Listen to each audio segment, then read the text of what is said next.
Oh, it's close to that time to go to my jiu-jitsu class. I'm not sure I need to go. I have more work to do. There's always more work to do.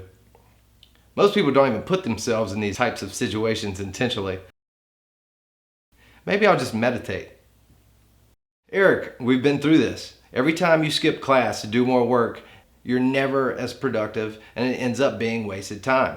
You've been working all day. It's time to go train. You literally just posted an Instagram story saying comfort kills, and now you're sitting here wanting to just lay around and be comfortable. But we've already been through this. Quit thinking and analyzing. You've already decided this when you set your schedule, so stick to it. Step by step. Put on your shoes. Pack your bags. Grab your keys. Am I really going to jiu-jitsu right now? Keys are in my hand. I guess my bags are packed. I guess I'll get in the car.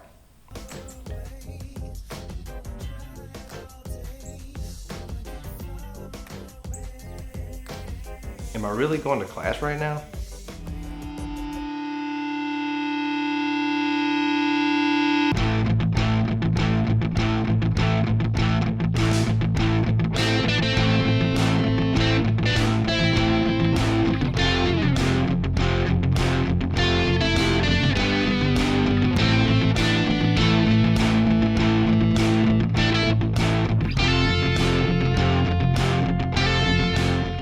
We all have this internal chatter that can keep us either on our goals or off of our goals.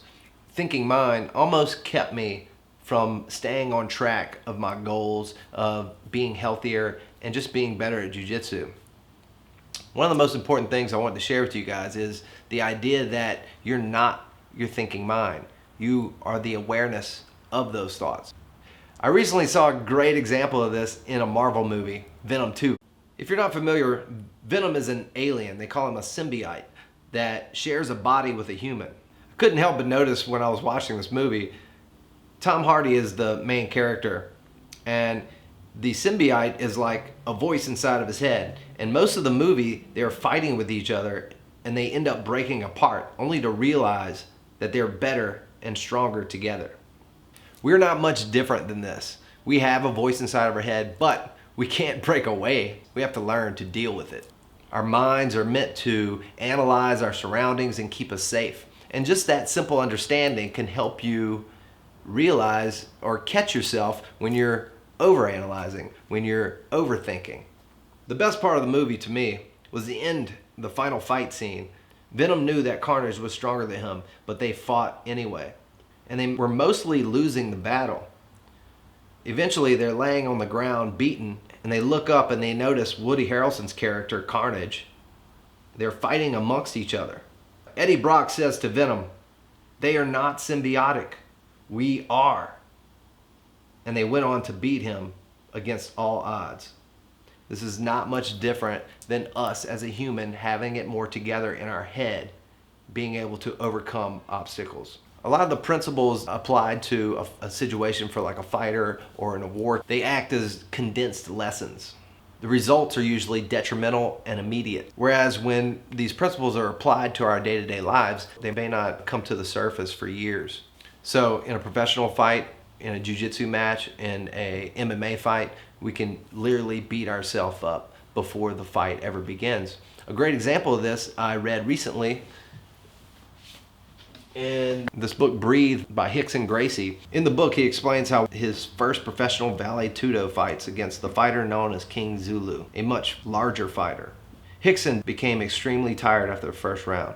He asked his father to throw in the towel, but his father just ignored it and continued telling him what he needed to do. That his opponent was tired. Again, Rickson said he wanted to quit.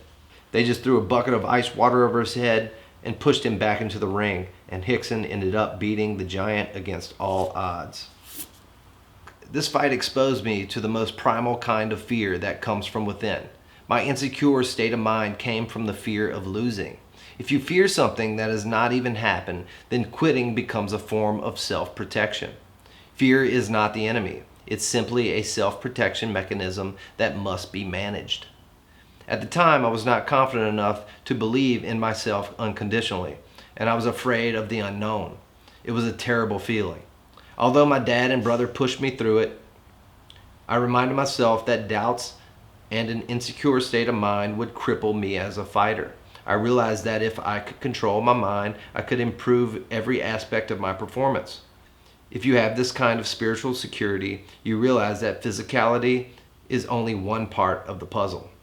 This voice in our head can be very negative and keep us from doing the things we want to do. It can say, hey, you're not good enough, or you're getting old, you need a rest, old man, things like that. One of my favorites for jiu-jitsu is like, it's a young man's sport.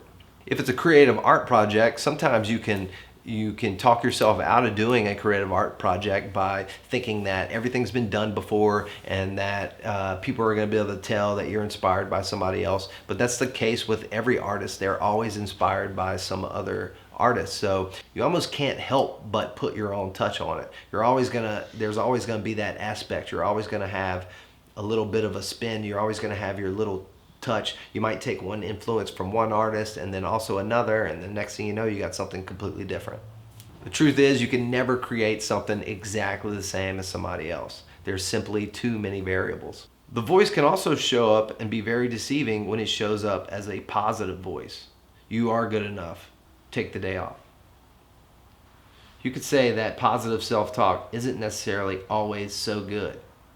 The ego can be very deceiving. Or when you tell yourself to do other positive things like meditate. Meditation is good, but not when it's used to avoid the steps needed to reach other goals that you previously set for yourself. One could say that overcoming this voice in your head, this resistance, is more important than talent. It's more important than any gifts that you may have. Our minds and bodies are more adaptable than we once believed. And if we continue to apply ourselves, we can continue to learn new things throughout our older age or any other barriers. Most good ideas come to us while we're in process. If it was easy, whatever the goal, everyone would do it. Think less, do more.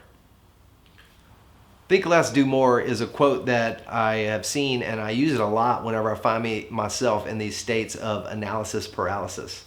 Our constant thinking mind can literally paralyze us to the moment. So we have to constantly remind ourselves to just put our head down and do the work. Keep moving forward. Most of life cannot be figured out before it happens. You have to trust that no matter what life throws at you, that you'll be able to handle it. So I kind of like to think about, for me, it was nervous when I'd go teach yoga classes or anything where I needed to perform or even a jiu-jitsu tournament. Or the best thing that helped me was to just remind myself that you just put yourself in the situation and you'll figure it out. You got to trust that you'll know what to do when you get in that situation. But if we are constantly thinking about it or constantly analyzing whatever the situation may be, we'll never actually handle it. One of the best ways to take control of this thinking mind is, of course, I'm sure you guessed it, meditation. Check the link in the description. There should be a link for free meditation. I do the meditations on Tuesdays and Thursdays, but we have them every day of the week. It's through a company called Lila Yoga, so check it out if you're interested. One benefit is emotional awareness, which leads to emotional control. It's lack of emotional awareness that's driving people to do all kinds of things that they wouldn't otherwise do. If you're not aware of the thinking mind, then you're like a mindless drone that can be misdirected by whoever may be deceiving you, and you're less likely to think critically. If you cannot think rationally, you're easily controlled. This awareness of the thinking mind leads to less anxiety and better decisions. You'll learn to find space between stimulus and reaction. You'll learn to watch your thoughts as if they're separate from you, because they are. You'll jump to conclusions less often. You may become more aware of the intelligence of your body, kind of like your gut feelings or intuition. You may be more likely to hold two contradictory thoughts at the same time without accepting either one of them, which is a sign of an intelligent human. You'll also appreciate the conflict inspiring creativity. Remember, you are not the voice inside your head. You're the awareness of that voice. Don't forget to like, subscribe, hit the bell, all those things, and we'll see you in the next video.